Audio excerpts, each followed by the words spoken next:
nakita ako rito, dito sa may kalsada. Tingnan natin kung ano laman nito. Pero itong mga to, feeling ko pinapamigay itong mga to. Tingnan natin kung ano pwedeng makuha rito. Napakadaming tapes. Tapos unan, pwede pa to. Pwede pang gamitin to eh. Labhan lang to, pwede pa to.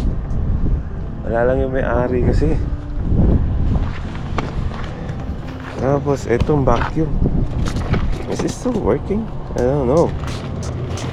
Gumagana pa kaya to? Hindi ako sure. Pero yung upuan, maganda yung upuan. Etong board, ang problema, anong paggagamitan ko ng board? Hindi ko alam eh. Tapos itong mga to, mga sira na to, mga hindi na papakinabangan. If we're going to get these items, there's no permission from the owner? Oh, no, just help yourself. If it's out here, just help yourself. I will just have to carry it and put it in your car? Put it in your car. Yeah. If it's out here, it's for you to just help yourself. Alright. You don't have to ask permission. Okay, so yun, wala tayong permiso sa may-ari. So, kung ano yung nakalagay dito sa labas, kukunin na namin. Ibig sabihin, pinapamigay na ng may-ari ng bahay yung mga gamit na nandito. Ayan, ito yun.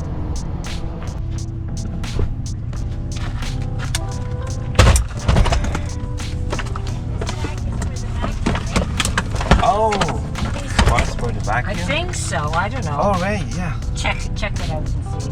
Thank no you. one wants it. Just stick it out in front of your yard. Yeah, thank you very much. So, nakakuha tayo ng vacuum. Pero hindi ko alam kung anong sira nito at bakit nila tinapon. Nilagay dyan sa labas. So, kunin pa rin natin. Sayang.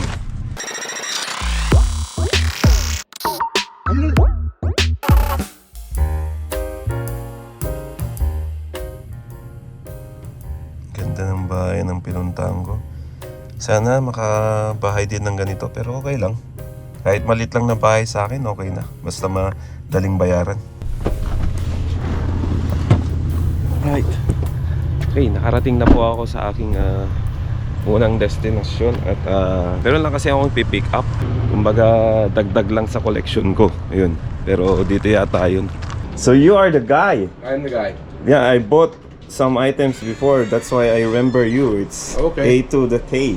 Yeah. I'm the one asking about the PS1. Yeah, they're not worth fixing because Nakakuha na natin yung item at saka bale nakadalawang bili na ako sa kanya. Ano to, mga dagdag collection ko lang. Mga murang collection, murang bili. Tapos nabibili ko siya sa ng mura kaysa bumili ako ng mahal, ganun. So, dito na ako. Tsaka inaantay ko na lang yung order. Alam niyo, sa totoo lang mga tol, magandang mag-stay dito sa Winnipeg. Kaso ang problema lang, yun yung traffic, matraffic, tapos magastos. Yun lang. Kaya kailangan pag nandito ka, maganda yung magiging trabaho mo rito. Saka malaki yung income. Nakuha na natin. Kung familiar kayo sa mga game na ganito, yan, Final Fantasy, ito yung mga kinokollect ko.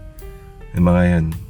Bale, pag nabili mo to ng bago, wala nang bago to eh, mga online sa eBay, mahal to, pero eto nabili ko lang to na $10 lang. Ganun. Lang, kasiyahan lang. Makakompleto ko lang yung mga hilig ko.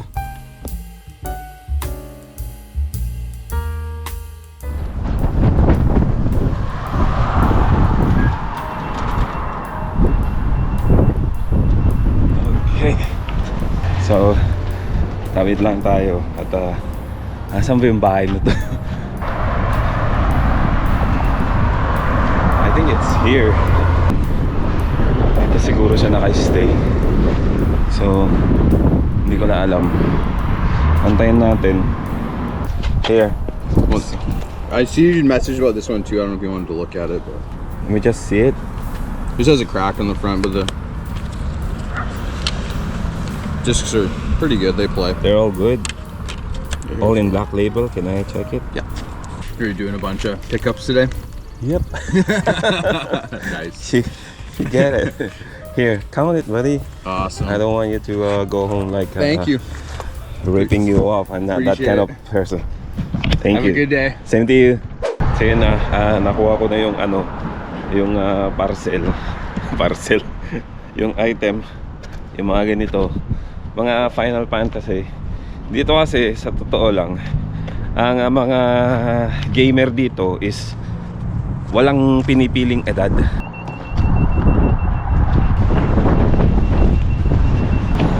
Tumawid lang tayo kasi nasa kabilang yung sasakyan ko diyan lang pala yung bahay nila, daan. So dapat pala doon ako nagpark. Pero anyway, okay na, good naman na. Nakuha ko naman na yung parcel. Yun lang, yung item medyo may crack, kaya mura ko lang nabili.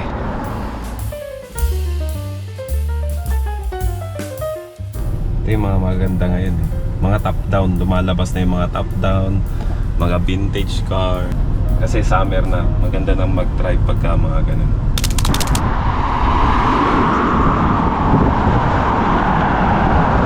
Habang binabaybay ko tong tong daan na to, grabe, ang dami kong nakikitang mga, ewan ko kung mga homeless yun, pero napakarami. Homeless, mga pariwara, parang bangag, yung mga ganun. Parang hindi sila okay. So, napapansin ko sila. Ang hirap kasing videohan kasi nagdadrive ako tapos videohan. So, mahirap. Parang, ito yung ito yung naging problema dito siguro, yung kondisyon na ganito, yung dahil sa droga.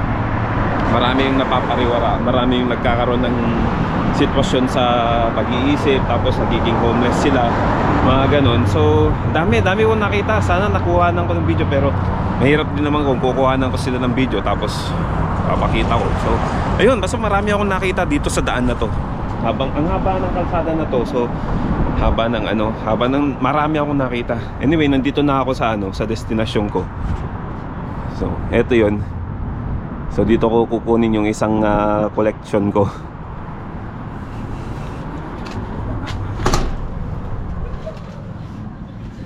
Hi. I'm just taking some video. Oh, right on. Yep. For the Final Fantasy. Oh, you're here for Final Fantasy. Yep. Yes. Which number was it? The collection. The collection. Yes. Yep.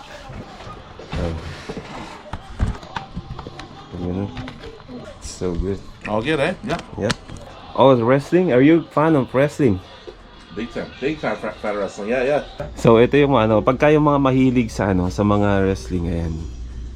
May mga collectibles dito. Ayan, grabe. Ang galing, oh. Collectibles. Tapos may Chucky pa dun. Mahilig din kami manood ng wrestling noon kami. So ito yung nakikita ko ngayon, napakaganda. We also have these collections. The owner is Pana. No, I'm just. I'm sorry? I'm just joking. No. No. I know that word. That's the. I was shocked when the owner of this shop, Yeah. when he called what you call it a while ago? I said that the owner is Pana. Oh, the owner is fine. I'm not thinking about that, but Yeah, he mentioned. my friends. We grew up together, so I know some Tagalog from some of my Filipinos? friends from growing up together.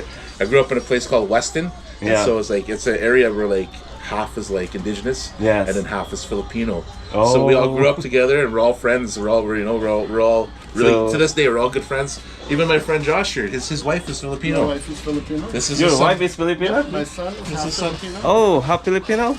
Yeah, so that's why. Oh, so I was shocked when he mentioned that word. I'm not using that word to Yeah. indigenous here because it's for me, it's like a disrespect. Right, but we said it as a joke before, right? So Yeah, I don't know, but I'm not using that Yeah, word no, because no, it may yeah. offend them or maybe, Yeah. like I said, disrespect. So For sure, yeah. hopefully this comes to you, Filipinos viewers, that Yeah. don't call them like that. No, yeah. It's a disrespect. And So you could always, it could all in any of our ceremonies like powwows and stuff. Yeah. Like that, come check them out. We'll always help you. We're always happy to tell you about our culture. yeah. And so yeah. The owner of this shop, First Row Collectibles, is Curtis, I'm Curtis House. Curtis. Yeah. Follow me on And Instagram. Yeah. Firstroad.ca on Instagram. firstroad.ca. So yun mga katropa, wag po nating insultuhin yung mga nandito kasi mahirap din naman. Like I'm telling them, we don't insult them. No, of course not. No, yeah. So ingat lang dito kasi pagbaba ko medyo na mataas. nag-enjoy ako sa kwentuhan namin ng may-ari ng shop kasi habang tinitingnan ko yung shop niya, grabe nagulat ako, may nasabi siya na sabi niya, the owner of the shop is Pana. Nagulat ako kasi wala sa isip ko yun na hindi ko kasi ginagamit yung word na Pana sa kanila as sa pagde-describe sa kanila kasi para sa akin kasi first time na nandito ako, ni-research ko yan kung anong ibig sabihin nun, yung sinasabi nilang yan. Kasi wala akong na-research na ganyang word na pang-describe sa kanila. So, nung time na wait lang, maingay, doon tayo sa sakyan. Nagulat ako nung sinabi niya na yun na the owner is Pana, sabi niya. Nagulat ako kasi ba't niya alam yung word na yun, di ba? Pero yun nga, nasabi niya may mga friends daw siya as a joke daw sa kanila na sasabi nila yung Pana, pero para sa akin hindi siya joke para i-describe mo yung lahi nila na ganun. Ako nung una kong dating dito talagang naririnig ko na sa kanila sa mga kapwa Pilipino yung sinasabi nilang Pana.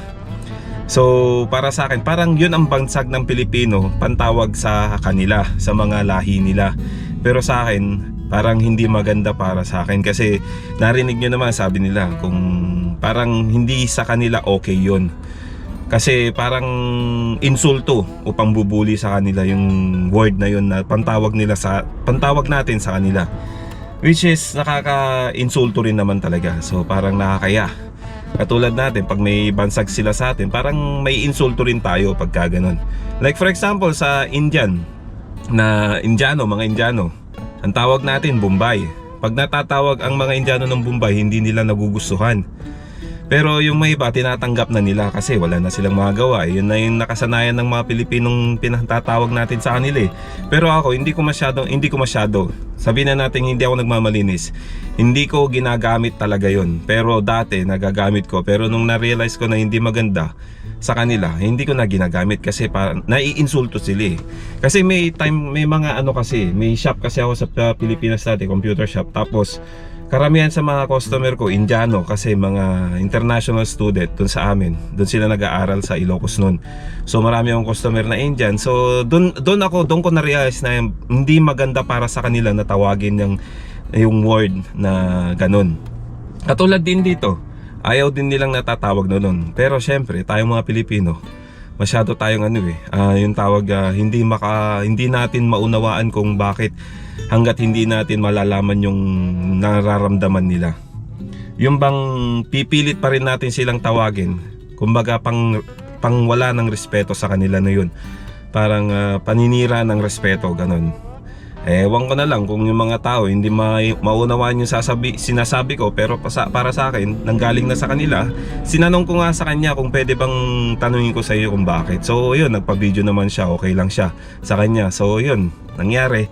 Ayaw nila na natatawag na Pana kasi nga nanggaling ang Pana sa ating mga Pilipino na bansag sa kanila dahil sa Indian Pana. Yung word na Indian Pana, kakana-kana, parang ganun ba? Yun ang pagkakaintindi ko. So siguro simula ngayon subukan nating wag nating i-disrespect, wag nating bastusin yung mga indigenous dito dahil lang doon. Kasi honestly, tayong mga Pilipino, dayuhan lang din tayo dito sa lupa nila.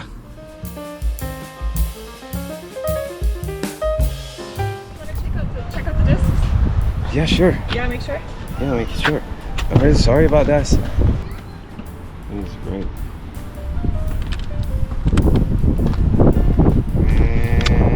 Wow, they're all clean. In good condition. So ayun, nakuha ko na. Ayan, collection ko talaga to.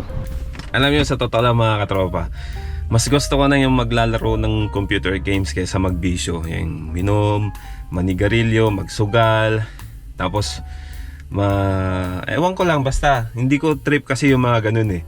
Lalo na yung mga nakita ko, yung napag-usapan namin kanina nung pumunta ako dun sa First Row Collectibles.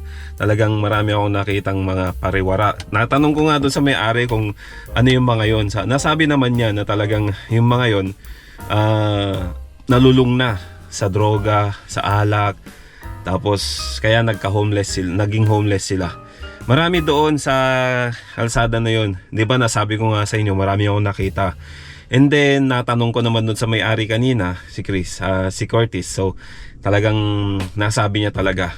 Sabi nga niya, yung mga tao, mga kalahi ko, ganun talaga yung nangyayari sa kanila nang dahil sa mga droga, mga bisyo, mga ganun. So para sa akin, mas mabuti na yung mga ganitong bisyo ko na collect ko. Tapos pag nagsawaan ko, ayun, pwede kong ibenta. Kaya pwedeng gamitin ng anak ko kasi yung anak ko gamer din eh. So ganun yun. Baby, you give me ice and fire. The Google put me in the wrong house. Oh, yeah.